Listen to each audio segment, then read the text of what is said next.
Welcome back to First Take.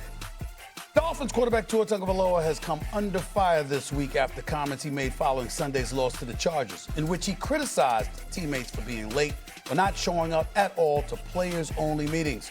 On Wednesday, Tua apologized for those comments. I've made a mistake, and I'm owning up to that right now. I've talked to guys on the team about it, talked to the leaders about it. I felt like I let the emotions of the game get to me after the game, and that's something that I can learn from as a leader on this team. And what happens in-house should be protected, and none of that should have gotten out. And so I want to publicly apologize about that, want to move forward, and now want to focus on the Cleveland Browns. Did Tua need to apologize, Dan Orlovsky? I say no. One, everybody for a while now has been like, I want Tua to be more demonstrative. I want him to break away a little bit from the relaxed, maybe Hawaiian lifestyle that people boxed him into. And he's done that, and now a lot of people don't like it. What's more important is Tua has to play better and they have to win. Okay, like Tua has not played to the level that he has been accustomed to this year. They're 1-5. He shared things that maybe weren't in the right forum, but are they real? Are they truthful? Are they happening within the organization? Is this the first time it's been talked about?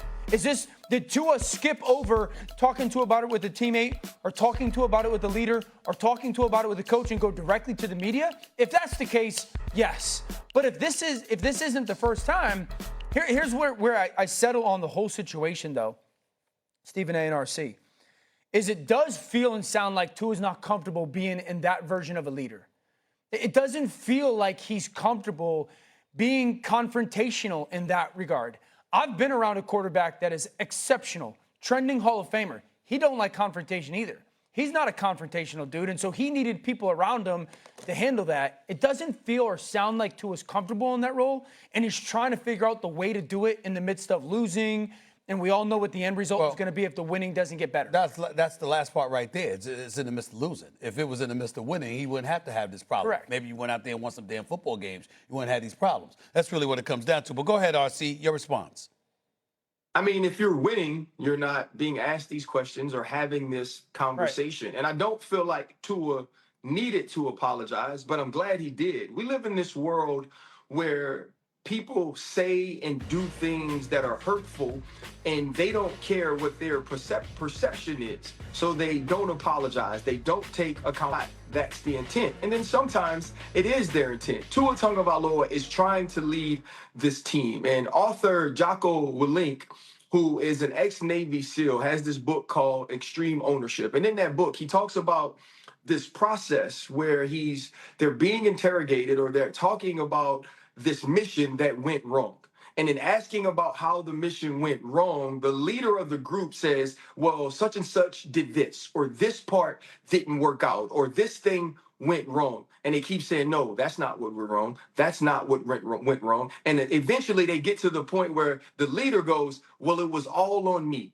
I made the mistake. That's what Tua Tagovailoa is doing. Tua Tagovailoa is now ingratiating himself into this locker room to say publicly, in the same form that he outed his teammates and didn't take the accountability on himself, that I made a mistake and now I'm ready to move on. I believe this has a much bigger impact than anything he can do on the field now. And now it's about going and finding ways to win. I appreciate Tua taking this accountability. I think he is uncomfortable in this new leadership role in which people are trying to push him in. This dude wants to play football. He wants to play well, and he wants to lead by example. That's what he needs to do going forward. But I do respect the fact he took accountability. I respect the fact that he took accountability as well. Here's my issue with Tua and the Miami Dolphins.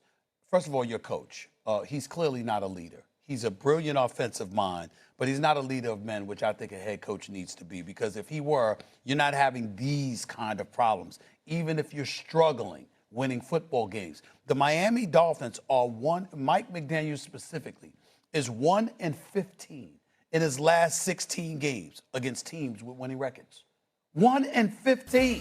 And then I'm looking at Tua. Well, you know what? You signed a contract extension last year with an average of $53 million a year. You know that's costing y'all the ability to go out there and get other cats. And so it's entirely plausible.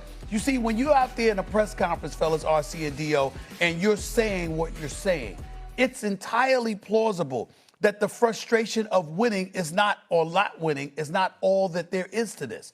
It could be that because you're getting paid that kind of money, all right, you got cats looking at you, and you second in the league in turnovers with 8 behind Geno Smith, all right, with you averaging over 53 million, and they're looking at you and they're lacking respect. He might have been up there saying that because he's feeling the lack of respect being accorded to him by cats wearing the same uniform. That might have been more to have to do with this than them just losing games. That's where I'm at with it, RC. I have a question for you, Stephen A. Yes. Do you believe, as I believe, that Mike Tomlin is a great leader of men? Yes.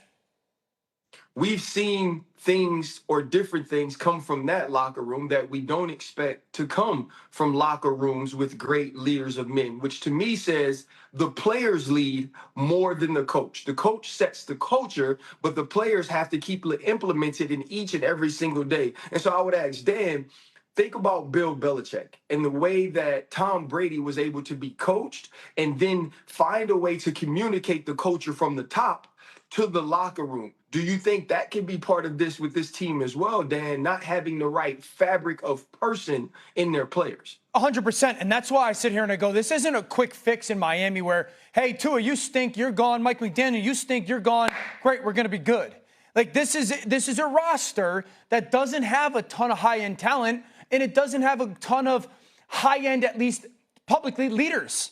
I mean, they got rid of their guys that have been their alpha leaders, and they're no longer part of the locker room. We could sit here and blame Tua all we want. Tua's lost games this year when he scored 27, 27, 25, and 21. So, no, he hasn't been what he was 2 years ago, but this is a football team that's a little bit devoid of talent. I would say a lot of bit of devoid of talent. The quarterback hasn't played to an MVP level the way he did 2 or 3 years ago. So it's not just going to get better over, hey, a public apology or firing the coach. This is a talent or a roster that needs a lot of talent before we can ever sit there and go, quarterback can't play. I would agree with you both. Y'all know what y'all talking about. The only thing that I would add is this. It's a lot different when you nosedive after getting your money than before getting your money. We got to stop that. I'm just saying, that's how it is. I'm just saying, that's how cats look at it. Y'all both know that. I didn't say it was right, but you know that that's how cats look at it sometimes. There's no way to go. We got the top of the hour. We'll get to it at the top of the second hour, right? You happy? Yes, sir. I'll get back to you, all right?